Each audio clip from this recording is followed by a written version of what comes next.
Alors le cours est l'Ilul Nishmat de Chaim Yosef ben Raphaël Veshlomit, l'Ilul Nishmat. Raphaël Younes. Raphaël Younes. Attends, je vais demander un nom si elle peut me répondre. Yirmiyahu ben Avner. Ça paraît pas. Louise. Linda Louise. Bat Marcel. Bat Marcel. Kenissa. Knissa. Oui, vite, je suis en cours. Le fois Shelema. Sabrina. Mesauda. Mesauda Tova Chaya. Bat Sarah. On va mettre Virginie Cohen. Virginie Cohen. Aaron Ben Meir Devant le garage. Aaron Ben Meir Pulicino. Qui est là-bas, toi. Aïcha Aïcha. Chetrit. Chetrit. Non, mais devant le. Mais comme il salut, qu'est-ce que tu dis là? Alors, on va étudier ce soir une Rishima du Rabbi, que le Rabbi l'a écrite quand il était à Nice, en 41, pendant Pessah. Donc ça, c'est un discours qu'il a fait à la table de Pessah, où soit il a écrit cette Rishima après, où le Rabbi commence dans cette Rishima en nous disant une notion fondamentale, qui est lors de la sortie d'Égypte, les Bénis Israël sont devenus un peuple. À partir de quel moment les Bénis Israël sont devenus le peuple juif? À partir de la sortie d'Égypte, comme c'est marqué, Vaïsham les Goy, et là-bas vous êtes devenus un peuple. Et c'est justement de la sortie d'Égypte qu'on apprend les règles de conversion, qu'il y a 3 étapes à la conversion. Il y a la circoncision, il y a le sacrifice et le mikvé. Parce qu'on voit qu'à la sortie d'Égypte, on s'est circoncis, justement pour faire le sacrifice pascal. Ensuite, on a tout finalisé la conversion. Au mont Sinaï, on a offert un sacrifice, un korban, et on s'est trempé au mikvé. Et donc, à partir du moment que le soir de Pessah, la fête de Pessah, c'est le jour où les Bénis Israël sont devenus un peuple, on imagine bien que lorsque ce peuple-là est apparu, il est évident qu'il aura une particularité qui est différenciée de tous les autres. Parce que, en quoi ce serait utile de faire apparaître un nouveau peuple s'il ressemble à tous les autres? C'est évident qu'il aurait une particularité. À la naissance, chacun naît avec des besoins, chaque être humain a des besoins. Mais l'idée de dire que le peuple juif est différent de tous les autres, ça va pas forcément se voir dans le fait que le peuple juif, il a des choses que les autres peuples n'ont pas. Alors une fois, le Rabbi Dan Sichel explique par rapport à la fête de Purim, qu'en réalité, où est-ce qu'on voit la singularité d'une personne lorsqu'il a des choses qui sont identiques aux autres, mais malgré le fait qu'on a tous une certaine similitude dans une certaine notion, malgré cela, il y a quand même une certaine différence. Donc par exemple, nous sommes tous des êtres humains, nous avons tous des besoins plus ou moins identiques en tant qu'êtres humains, mais pour autant, du fait que nous sommes juifs, nous appartenons à ce peuple, malgré que nous ayons des besoins qui sont identiques à toutes les autres nations, ces besoins-là auront une particularité qui va nous différencier des autres. Et le fait que, à la fête de Pessah, le peuple juif est apparu, il est évident que le soir de Pessah, on doit mettre en avant cette idée de différence, cette idée de particularité à travers les besoins que l'homme a. Vu que nous sommes nés en tant que peuple, dès la naissance, nous avons des besoins de manger. On verra que, en réalité, les besoins de l'homme pour pouvoir s'alimenter, eh bien, il y en a qui sont vitaux, d'autres sont superflus, secondaires. Et en réalité, dans ces différentes catégories de besoins, on verra qu'il y aura une certaine particularité dans nos besoins, nous, en tant que peuple juif, par rapport aux autres nations. En réalité, le soir du Seder, quand on lit la Haggadah, il y a tout à la fin de la Haggadah, donc du passage de Maguid, on raconte le récit de la sortie d'Égypte. À la fin, il y a le fameux enseignement de Rabban Gamliel qui nous dit Rabban Gamliel aya Omer. Rabban Gamliel, il avait l'habitude de dire Kol shelo amar shlosha dvarim elu bepesach lo yatsa yedei chovato. Tout celui qui n'a pas dit ces 3 choses-là à la fête de Pessah, il n'est pas quitte. Alors, ça veut dire quoi, il n'est pas quitte? C'est-à-dire qu'il n'est pas quitte comme il faut. Évidemment, on est quitte, même si on n'a pas dit ces 3 mots-là, on est quand même quitte à partir du moment qu'on a raconté la Haggadah, etc. Mais pour autant, le Rabbi dans sa Haggadah dit que on est quitte d'après la Torah, mais on n'est pas quitte convenablement. Pour être acquitté du sort de Pessah, il faut forcément prononcer ces 3 mots qui sont Pessah, Matzah et Maror. Il faut prononcer ces 3 mots-là pour justement être acquitté de la mitzvah du récit de la sortie d'Égypte. Donc Pessah, le sacrifice pascal, Matzah, donc la Matzah, le Maror, les herbes amères. Le fait que Rabban Gamliel dit que le sort de Pessah, nous avons l'obligation de prononcer ces 3 mots, ça signifie qu'en réalité, le sort de Pessah, le sort du Seder, peut se définir à travers ces 3 mots.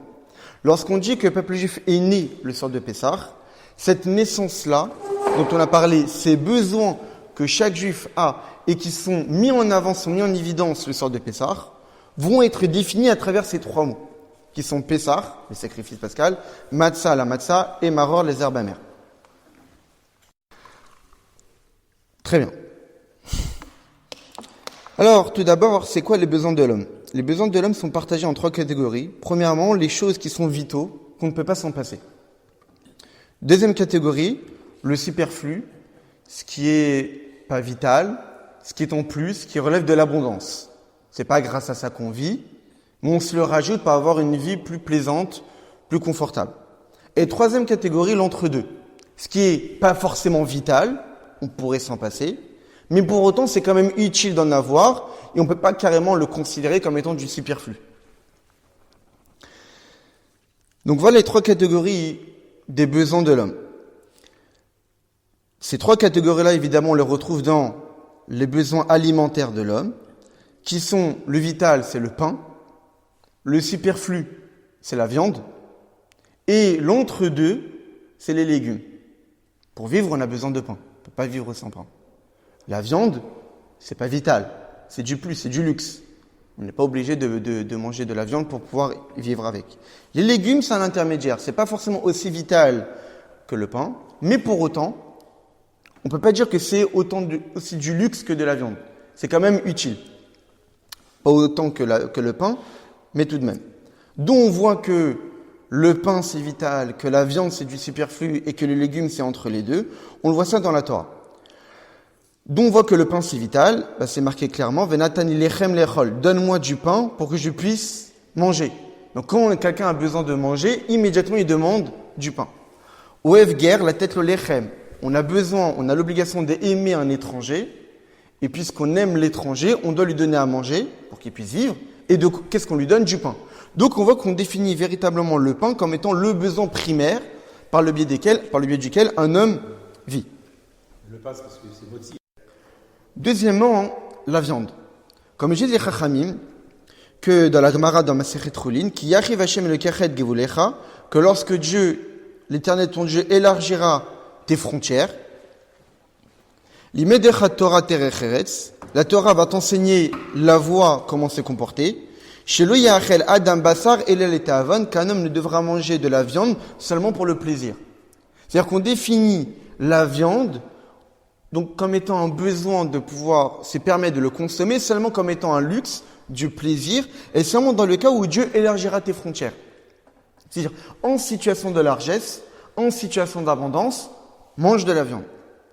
Et pareil aussi, on voit que dans le désert, lorsque les bénis Israël sont tournés vers Dieu pour se plaindre, pour voir avoir de quoi manger, eh bien, on voit qu'ils ont demandé la manne, du pain pour se nourrir, mais aussi de la viande. Et les Chachamim de la Gemara disent, Lechem shishalu keogen. Le pain, ils ont eu raison d'en demander, parce que c'est vital. Vous avez faim, vous demandez du pain, c'est tout à fait compréhensible. Parce qu'on ne peut pas vivre sans pain. Mais Bassar, shishalu shelo keogen. Là, vous avez demandé de la viande, et on voit qu'ils ont été punis pour ça, parce que Dieu a donné de la caille en abondance. Il les a obligés d'en manger jusqu'à qu'ils n'en pouvaient plus. On voit qu'ils ont été réprimandés d'avoir demandé de la viande, parce que lorsqu'une personne est affamée, il ne demande pas du luxe. Il demande le minimum pour pouvoir justement survivre. Et donc on voit ici de ces 2 preuves-là, que la viande est véritablement définie comme étant du luxe, la largesse pour pouvoir se nourrir, mais non pas comme étant un besoin primaire. Et entre les deux, c'est les légumes. Les légumes qui ressemblent au pain.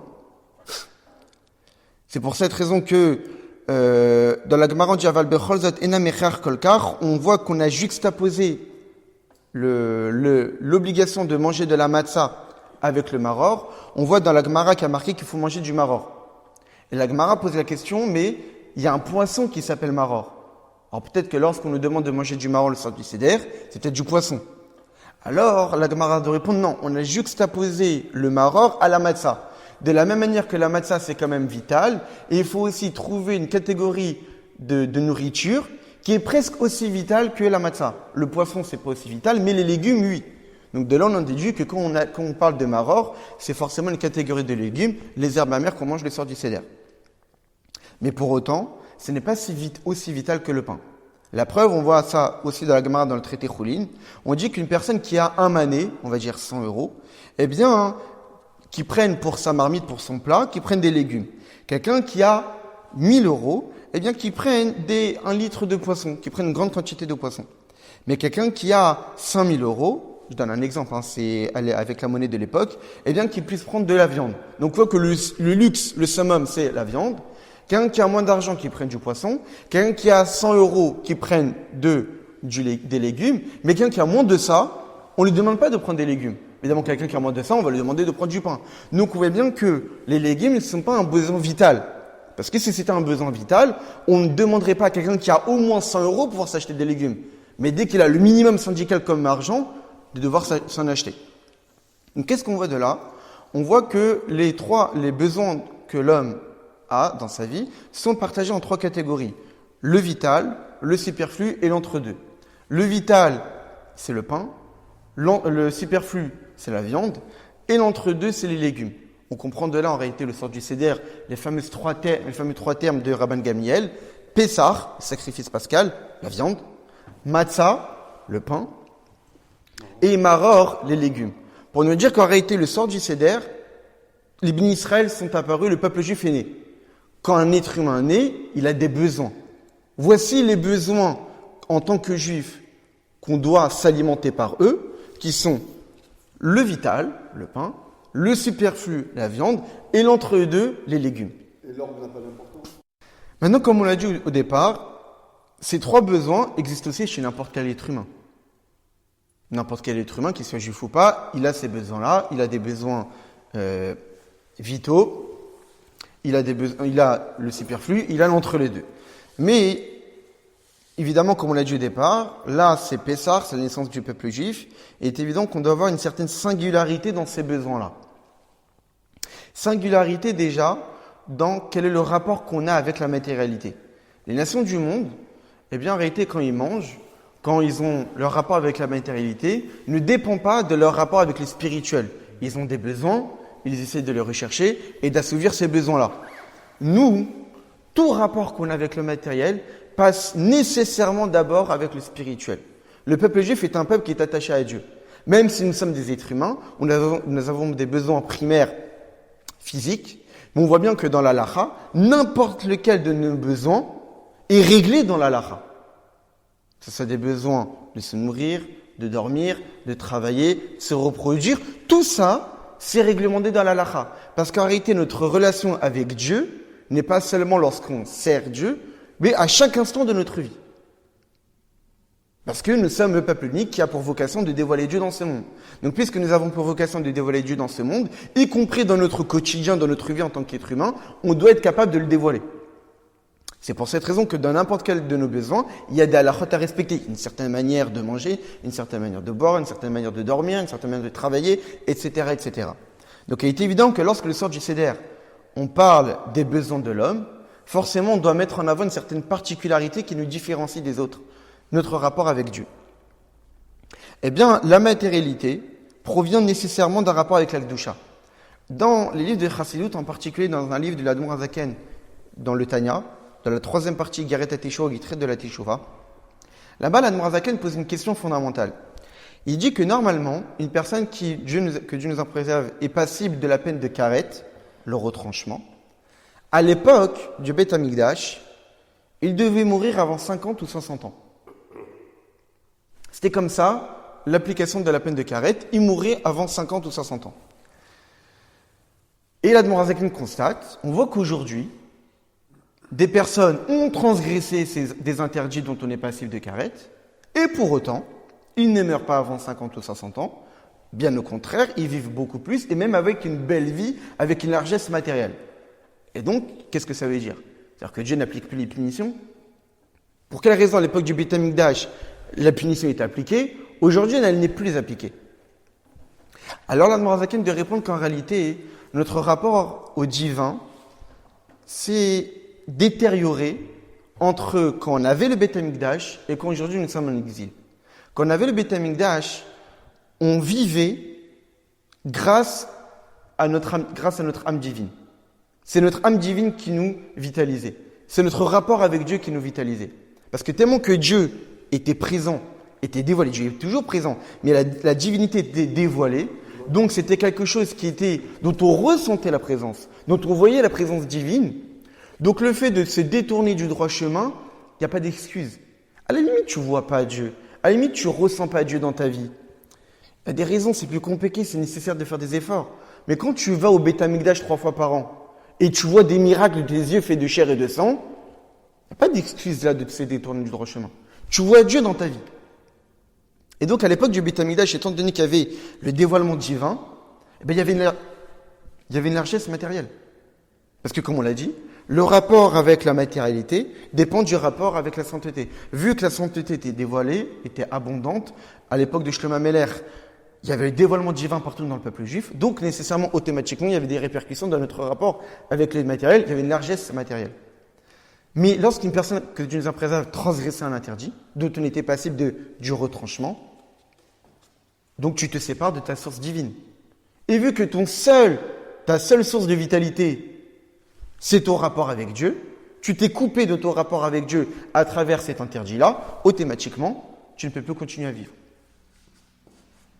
Il reste, au moment de l'acte, il restait un petit résidu en toi, le temps de survivre jusqu'à 50 ou 60 ans. Après la destruction du temple, la vitalité divine, la présence divine, elle est ce qu'on appelle Shrina Begaluta. La Shrina s'est voilée. Ce qui fait que notre vitalité ne passe pas directement par la Kedusha, mais passe par des habits. Par des habits, ce qu'on appelle par les klipotes, les écorces, les forces du mal, ce qu'on appelle la klipat noga, on l'avait souvent étudié. Globalement parlant, on peut dire que le monde est partagé en 3 domaines. Le domaine de la Kedusha, les mitzvot, la Torah, tout ce qui est Dieu attend de nous. L'opposé, ce qu'on appelle la sitra chara, l'autre côté, tout ce qui est totalement interdit. Et l'entre-deux, klipat noga, ce qui est permis, mais ce qui va dépendre de nos intentions à travers le travail, à travers le sommeil, à travers la consommation. Est-ce que c'est pour des bonnes intentions, pour servir Dieu, alors automatiquement ça devient de la Kedusha, ou c'est pour se faire plaisir, ça devient quelque chose qui est foncièrement mauvais. Depuis la destruction du temple, la Shrina s'est voilée, ce qui fait que la vitalité divine est habillée dans la Klipat Noga, dans les forces du mal. Ce qui fait que, même lorsque Chas v'Shalom, un juif faute, il a d'autres moyens d'être vitalisé que directement de la Kedusha. Vu qu'il y a d'autres moyens d'être vitalisé, alors il peut continuer à vivre, malgré que normalement il est passible du retranchement. Ce qui fait que même aujourd'hui, quelqu'un qui a transgressé un interdit dont il est passible de retranchement, et il n'a pas fait teshuva, il peut prospérer. Ce qu'on voit malheureusement, des personnes qui font les 400 coups, ne respectent pas forcément la Torah et mitzvot, et ils prospèrent. Ils ont une vie où il y a une abondance matérielle, alors qu'on a dit que normalement ça dépendait du rapport avec le divin. Et pourtant, ça continue.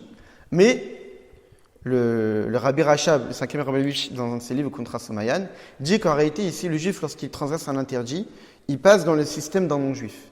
C'est-à-dire qu'il est vitalisé comme un non-juif. Un non-juif, comment ça fonctionne? C'est que Dieu peut donner la richesse à un non-juif et que ça ne dépend pas de son comportement.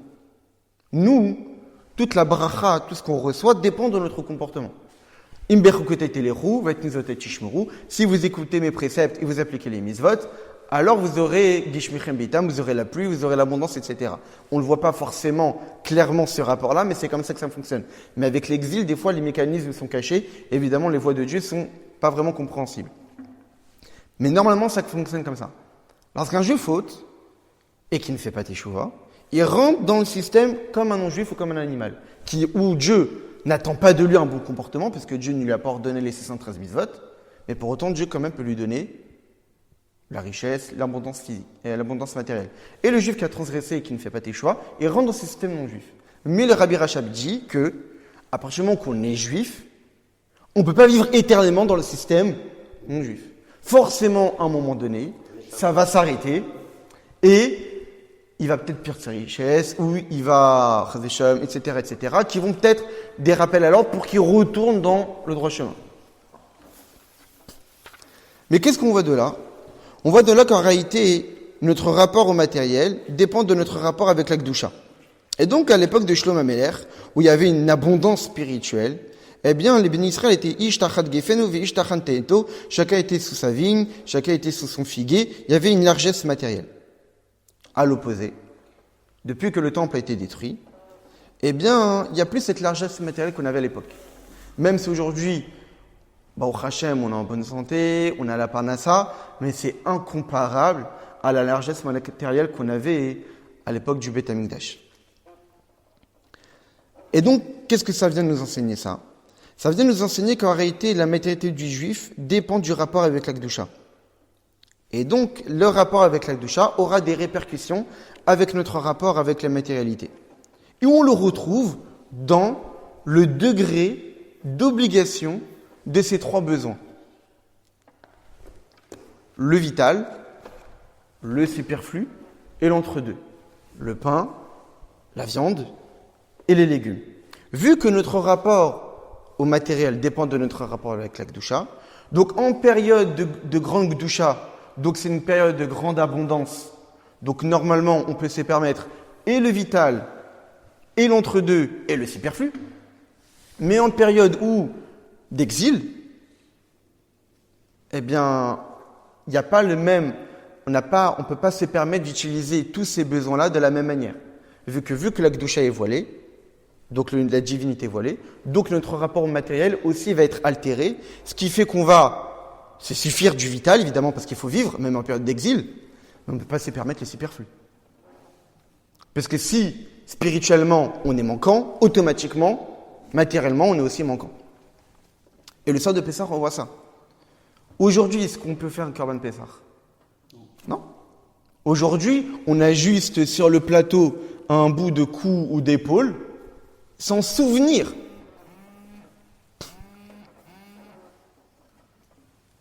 Sans souvenir du sacrifice pascal. Bon, on ne peut pas le consommer. Donc la mitzvah. C'est ça. La fin de la fête, il y en a qui le mangent. Qui?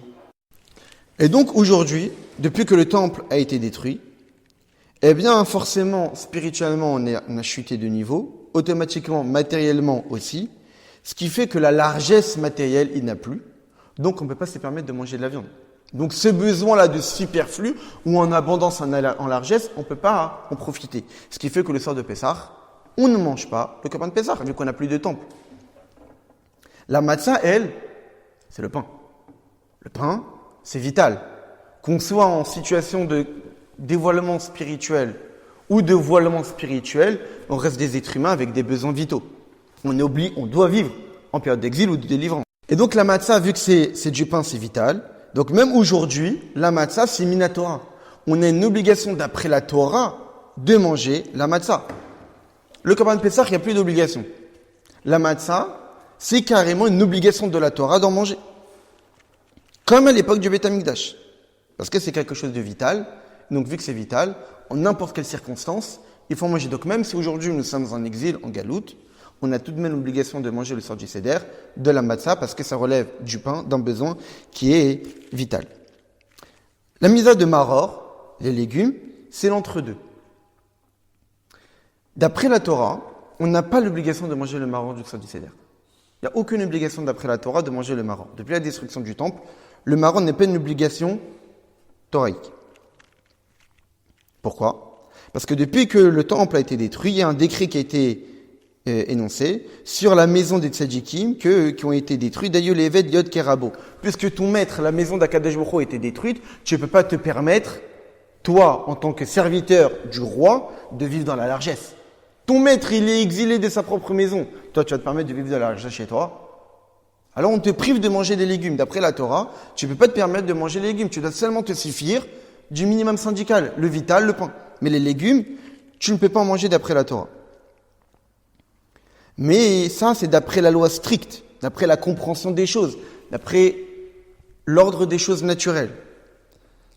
Mais d'après les Chachamim, que eux, les Chachamim, on sait qu'ils vont plus loin, ils sont capables de dévoiler de la divinité, même dans les endroits où la Torah a dit qu'il ne faudrait pas en mettre. Par exemple, les Chachamim ont institué la mitzvah de Megillah. Les Chachamim ont institué la mitzvah de Nitchet Shedaim. Les Chachamim ont institué la mitzvah de l'allumage des bougies de Hanouka. C'est-à-dire que ce n'est pas une obligation de la Torah, mais les Chachamim ont vu ici une possibilité de mettre du divin, de dévoiler du divin.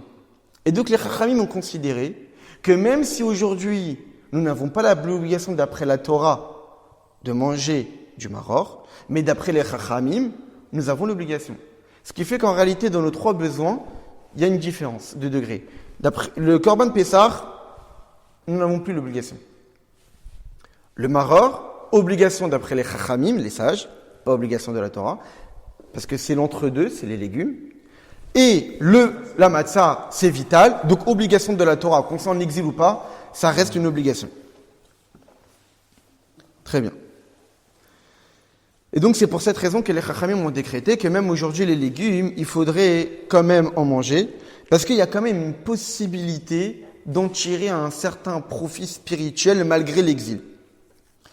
Maintenant, ça c'est les différences entre eux. Donc on voit bien que dans les besoins qu'un juif a et dans les besoins qu'un non-juif a, c'est bien différent. Un non-juif, il mange le vital, le superflu et l'entre-deux dans n'importe quelle période de sa vie. Ça ne dépend pas de son rapport avec le divin.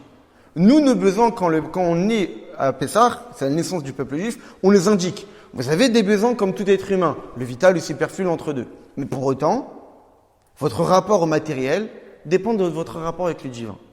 En période de Beth Amikdash, le vital, l'entre-deux, le superflu, vous pouvez en consommer. En période d'exil, vu que la divinité est voilée, vous ne pouvez pas vous permettre de manger la largesse matérielle, le superflu. Donc la viande, vous n'en consommez pas. Le vital, c'est une obligation, et l'entre-deux, obligation rabbinique. Mais ça ne s'arrête pas là, les différences. Ça va encore beaucoup plus loin. C'est que non seulement ça dépend des périodes de notre rapport avec le divin, mais même quel pain on mange, quels légumes on mange, ça aussi, ça diffère. Tous les non-juifs, ils peuvent manger n'importe quelle sorte de pain, n'importe quelle sorte de légumes. Mais pour autant, nous, le soir de Pessah, nous avons l'obligation de manger un besoin vital, le pain. Nous avons l'obligation de manger, d'après les Chachamim, des légumes, mais pas n'importe quel pain et pas n'importe quel légume. Parce que nous ne sommes pas n'importe quel peuple. Nous sommes un peuple apparu lors de la sortie d'Égypte, où nous sommes sortis de l'asservissement des Égyptiens pour devenir serviteurs de Dieu. Nous avons quitté un joug pour en retrouver un autre, beaucoup plus intéressant, qui est le joug de la servitude à Kadesh Baruch Hu, roi du monde. Mais dans ces besoins-là, évidemment, ils diffèrent. Le pain, dont on a l'obligation d'en manger, puisque c'est vital, mais on ne mange pas n'importe quel pain. C'est un pain qui n'a pas fermenté. Il ne faut pas que ça gonfle. Il ne faut pas qu'il y ait une quelconque marque d'orgueil. Tu as un besoin vital, mais tu restes juif. En tant que juif, ton rapport au matériel ne doit jamais t'apporter un quelconque orgueil. Tu dois. Tu as une vie matérielle, tu as une vie physique. C'est vital pour toi. Mais malgré le fait que ce soit vital, il faut que ce soit plat. Ton pain doit être plat. Donc ça, c'est la première condition. Pourquoi ? Pour éviter tout ressentiment de kochi votsemiyaji asali et tachaylazé. Que c'est par mes capacités, que c'est par mes forces que j'ai pu accéder à ce succès. Non. Nous sommes un peuple qui avons des besoins, certes, mais comme on sait que c'est la bracha de Dieu qui nous donne la réussite. Et pas nos efforts personnels. Nécessairement, nous devons faire des efforts personnels pour subvenir à nos besoins. On ne peut pas rester les bras croisés et attendre que Dieu nous procure nos besoins. Mais pour autant, la manière de comment on subvient à nos besoins est différente. Sans orgueil, avec humilité et reconnaissance vis-à-vis du Créateur. Deuxième condition, ein sarich liot tov ta'am basé. Il ne faut pas forcément qu'il y ait un bon goût. La matzah, le sort du seder, c'est pas un délice. C'est une matzah, il faut que ça soit plat et qu'il n'y ait pas de goût. Même s'il est vrai qu'il y a un goût dans la matzah, au point que, comme on le voit que dans la Gada, on voit qu'après la ficomane, la dernière bout de matzah qu'on mange après le repas, on dit qu'il est interdit de manger quoi que ce soit après. Après la ficomane, on ne peut plus rien manger, il faut aller dormir. On peut rester réveillé. Même s'il est vrai qu'après la ficomane, il ne faut pas manger. Pour quelle raison? Pour garder le goût. Garder le goût de la matzah. Mais pour autant, en réalité, c'est pas l'essentiel. Le goût n'est pas l'essentiel de la matzah. La preuve, c'est qu'une personne qui a avalé la matzah, sans même que ça touche la langue ou le palais, donc il a ressenti aucun goût, il est acquitté de la mitzvah. Donc on voit bien que le goût n'est pas recherché. Donc on voit que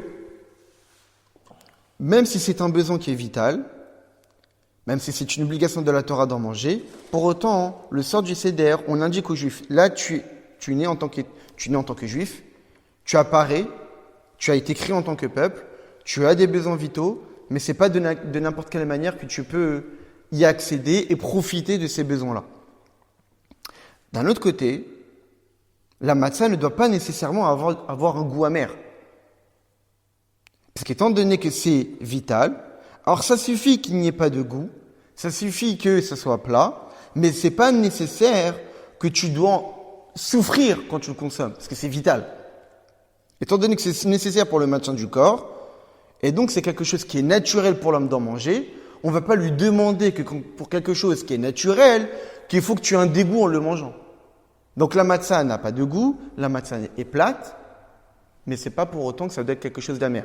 Vu que c'est vital, tu dois quand même ressentir que ça ne te dérange pas d'en consommer, parce que ça te dérange. Même si les choses qui sont vitales, ça te dérange, comment tu vas te souvenir à tes besoins?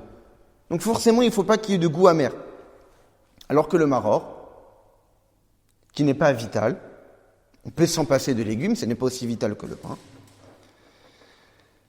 Mais, étant donné que ce n'est pas vital, donc ce n'est pas si nécessaire que c'est là, mais tu te permets d'en avoir, donc tu fais du plus. Donc un juif, normalement, son rapport avec la matérialité doit être le strict minimum. L'essentiel de la vie d'un juif, c'est d'être le spirituel.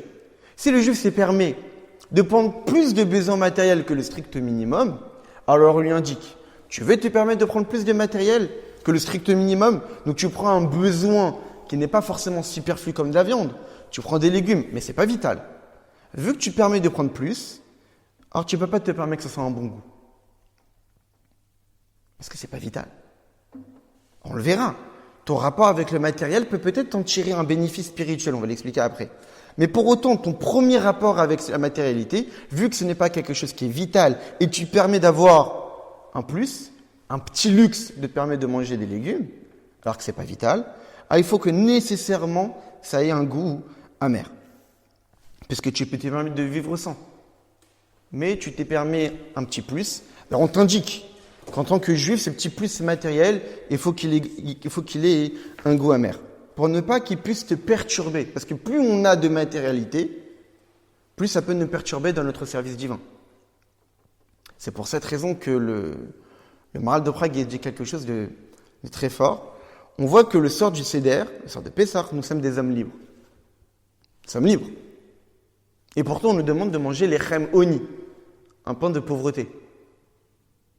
On doit montrer des marques de liberté en mangeant un pain de pauvre. Ça paraît contradictoire. Alors le Maharal de Prague dit quelque chose de très fort. Il dit qu'en réalité, le pauvre, c'est véritablement l'homme libre. Parce qu'il n'est pas attaché à du matériel. Vu que le pauvre n'est pas attaché à du matériel, il ne dépend de rien. Donc il est libre. Il n'est plus dépendant de quelque chose pour vivre. Quelqu'un qui a énormément de matériel, ça va lui créer de la réflexion, ça va lui créer des soucis. Il faut que je gère ci, il faut que je gère ça, etc., etc. Donc il n'est pas libre. Il y a des choses qui vont réglementer sa journée. Il y a des choses qui vont réglementer son quotidien. Mais quelqu'un qui ne possède rien, en dehors du fait qu'évidemment ça va être compliqué pour vivre. Mais d'un autre côté, il a une certaine marque de liberté, vu qu'il est indépendant de tout rapport avec le matériel. Et donc là, le fait qu'une personne s'est permis d'avoir du plus par des légumes, et donc ça peut le perturber dans son rapport avec Dieu. C'est pour cette raison que souvent, c'est marqué dans le texte que la pauvreté, c'est une épreuve. Personne ne veut être pauvre, que Dieu nous en préserve. Mais la richesse aussi, c'est une épreuve. Parce que plus on est préoccupé. Et plus on est préoccupé, et plus on en veut plus, etc. Et pas forcément on vivra une vie telle que Dieu aimerait qu'on la vive. Mon grand-père, Et comme on sait très bien qu'en réalité, la matérialité en tant que telle, sans quand on la mélange avec du spirituel, mais la matérialité en tant que telle, c'est comme de la mort. C'est la mort, parce qu'en réalité, la matérialité, ça détache l'homme du divin. Et vu que ça le détache l'homme du divin, comme on l'a dit, vu que notre source de vitalité, c'est Dieu, vu que ça le détache du divin, donc ça l'amène, Chas v'shalom, à la mort. Et le mot maror, en hébreu, c'est la même valeur numérique que mavet, la mort.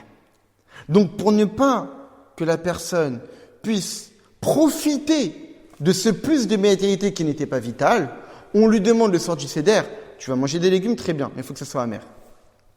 Il faut que tu aies un goût amer, que cette matérialité ne soit pas plaisante pour toi. Parce que si elle est plaisante pour toi, elle peut t'amener à te séparer de Dieu. Et toi, en tant que juif, tu ne peux pas te permettre d'avoir plus de matérialité que le strict minimum, que ce qui est nécessaire pour vivre. Tu te permets d'en avoir. Le sort du seder, on te demande d'en avoir, mais on t'indique. Il faut que ça ait un goût amer. Mais tous ces détails-là, que le pain, qui a un besoin vital, se doit d'être plat et sans goût. Que le maror, qui est un besoin entre les deux, ni vital, ni superflu, ni luxueux, doit avoir un goût amer. Quand est-ce qu'il est nécessaire qu'il y ait ces caractéristiques-là? Le soir de Pessah. Mais toutes les autres nuits, il n'y a pas ces conditions-là. Il n'y a pas ces conditions de manger de la matzah plate ou de manger des légumes amers. La particularité de la nuit de Pessah, c'est que c'est la première nuit où les bénis Israël sont devenus un peuple. Donc le sort du Seder, le sort de Pessah, nous sommes devenus un peuple. Mais on n'a pas encore connu la journée. On n'a pas encore connu les révélations, les dévoilements divins qui font que on aura un surplus de Gdusha. Juste, on est né la nuit, mais encore la nuit, on est encore dans l'obscurité. Vu qu'on est encore dans l'obscurité, alors il est extrêmement difficile de pouvoir se permettre de profiter du matériel. Vu qu'on n'a pas encore les armes pour affronter ces matériels.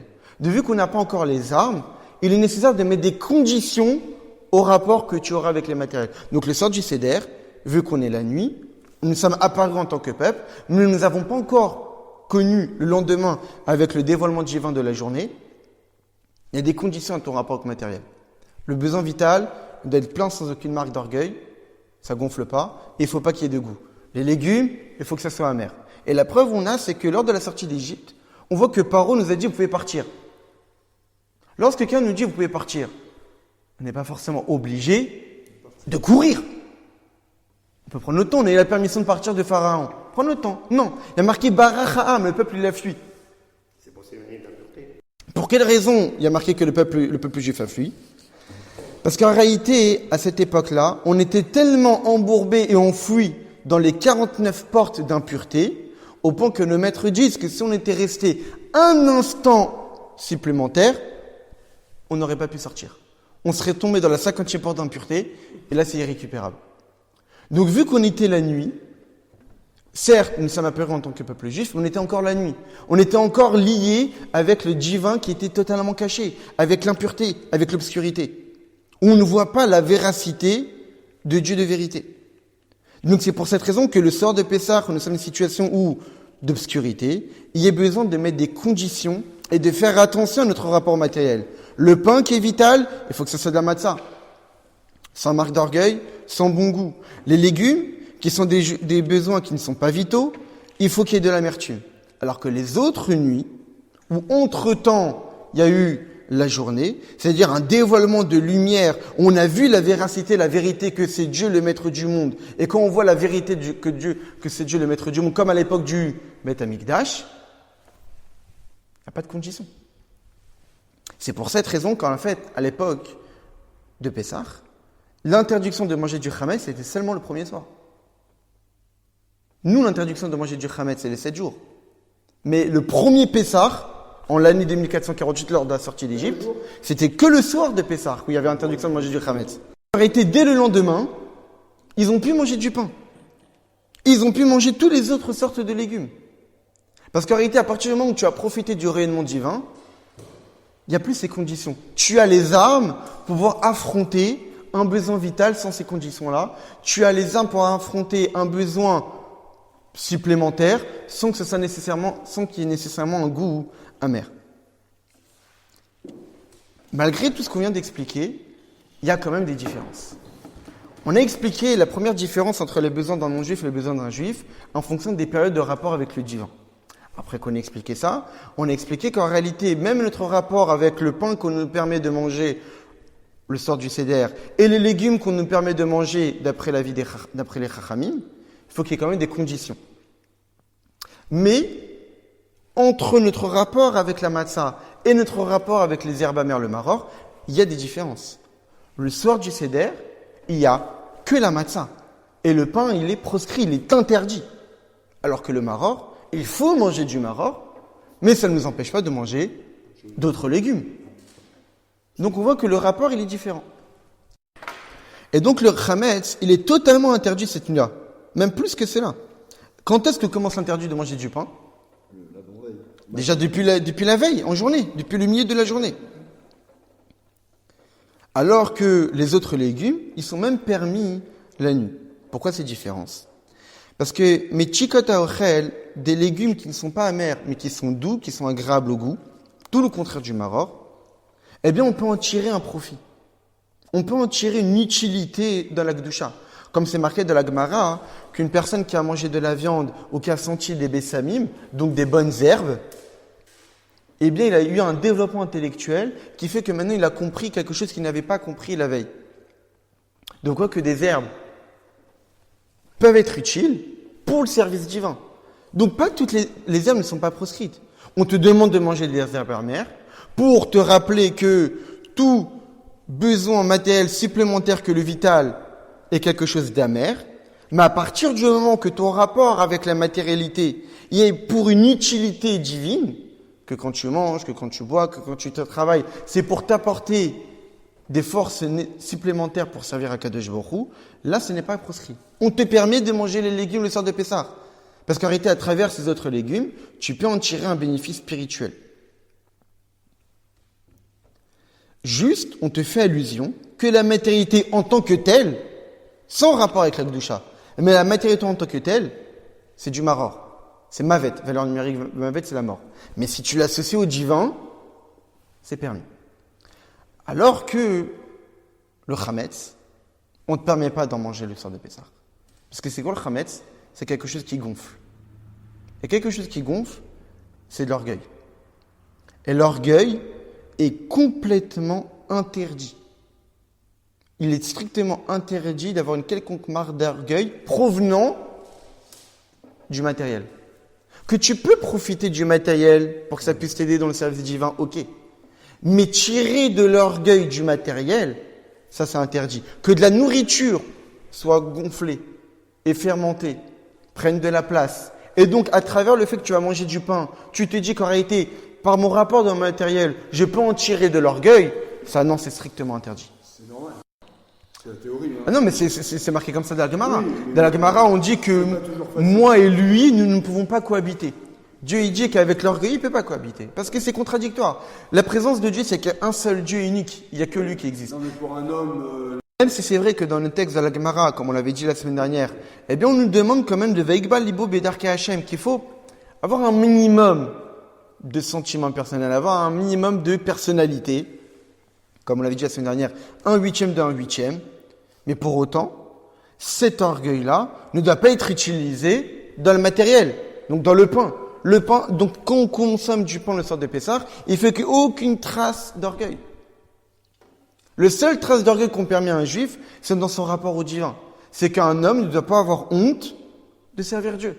Là, oui, tu dois avoir un minimum d'ego, un minimum de personnalité. Une personne dit, ah oui, si j'ai étudié la Torah, je vais à un cours, ou si je mets des tzitzit, ou je mets les tfilines, les gens vont me dire, ah bon, tu fais le religieux, ou etc. Non. Ça, tu dois avoir la personnalité. On s'en fout complètement de ce que les gens peuvent penser de nous-mêmes. Je suis convaincu de la valeur de servir Dieu, je suis convaincu de la valeur de la Torah. Quel que soit ce que les gens pourront dire autour de moi, ça ne va pas m'influencer. Là, oui, il faut avoir de la personnalité. Là, oui, il faut avoir un minimum d'ego. Mais dans notre rapport matériel, est-ce que le matériel va m'apporter de l'ego ou de l'orgueil ? Ça, non. C'est pour cette raison que quand on parle d'aliments, le soir de Pessah, c'est strictement interdit d'avoir du chametz. Non seulement c'est interdit le soir, mais même c'est interdit depuis la veille. Pourquoi ? Parce qu'on sait très bien que dans notre rapport au divin, dans la pratique du Torah et Mitzvot, il y a d'abord Sour Mera, et après va Setov. D'abord fuis le mal, et après accomplir le bien. Avant de manger la matzah, qui est une mitzvah positive à accomplir, avant de faire le bien, il faut qu'au préalable, déjà depuis la journée, tu t'es débarrassé de toute trace d'orgueil. Parce que quand tu veux commencer ton rapport avec Dieu, à accomplir la volonté de Dieu de manger la matzah, il faut qu'au préalable, tu t'es débarrassé de toute marque d'orgueil. Donc il ne faut pas attendre le sort du Seder de ne pas avoir plus de chametz.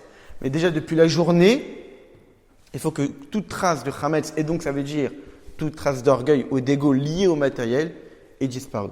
Et donc c'est ça l'enseignement qu'on peut tirer de cette Rishima du Rabbi, qui nous indique que le sort de Pessah, c'est le jour de la naissance du peuple juif. Et donc, à toute naissance, on sait que tout être humain a des besoins. Mais nous ne sommes pas comme n'importe quel peuple, nous sommes le peuple juif qui avons des besoins particuliers. Nous avons des besoins vitaux, nous avons des besoins superflus, nous avons des besoins entre les deux.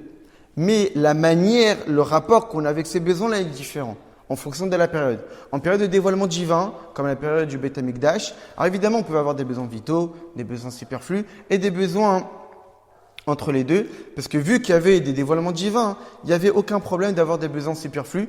Largesse spirituelle implique largesse matérielle. Mais maintenant que malheureusement nous sommes en exil, alors le sort du Seder, il n'y a pas de Korban Pessah, il n'y a pas de sacrifice. Parce que tu ne peux pas te permettre d'avoir une largesse matérielle quand tu n'as pas la largesse spirituelle. L'un va avec l'autre.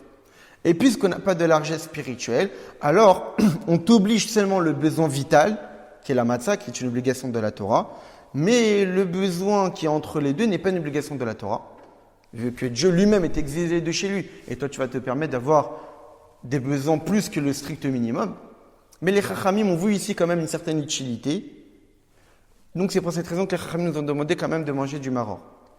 Et malgré cela qu'il y a des différences des périodes, même notre rapport au matériel est différent. Quand on nous demande de manger et de se nourrir et d'avoir des besoins vitaux, c'est pas pour autant qu'il faut que ça nous apporte de l'orgueil. Il faut que ce soit du pain qui soit plat, aucune trace d'orgueil et sans goût.